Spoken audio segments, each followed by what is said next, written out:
With the backlash of the official inaugural ceremony, what was the process in that? How long did it take for you to realize you better go public? And are you irritated having to move that from your home to the State House at midnight? Well, you know, you've known me for a while, Jim. I never get irritated. I'm constantly happy.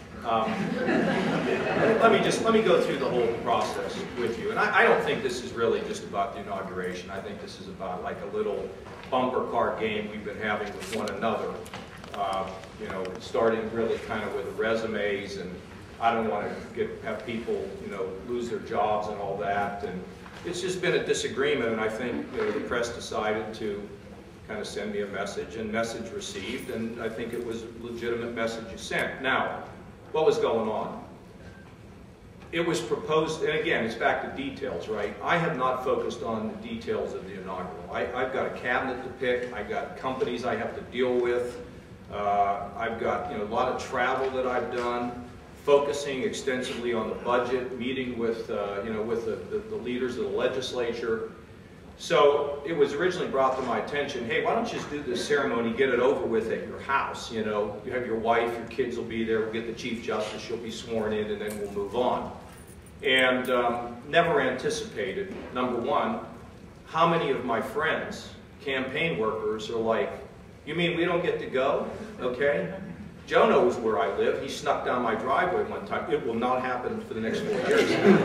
But the fact of the matter is that, you know, you're just sort of thinking of it that way. And had I thought about the downside, which was friends who were going to be upset, or secondly, that you were all going to be upset, we would have made a bit different decision. And when I began to realize how important this was to everybody, I said, you guys sent me a message, you know, I agree with it, you know. I'm going to make more mistakes.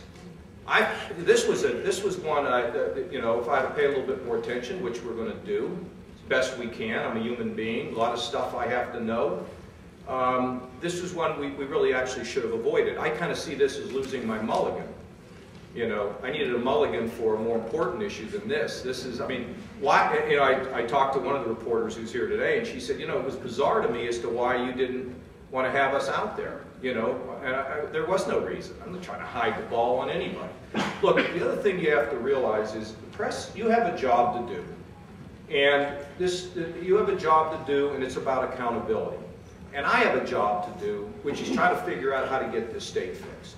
And there are going to be times when I'm going to say, no, I can't tell you, and you're going to beat me up.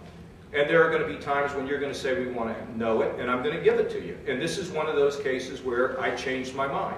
So as soon as I got the sense of the importance of this, you know, I said to Scott and everybody else, you know, we're going to change this. So that's kind of it. There's no like, you know, there's no like big secret here on any of this.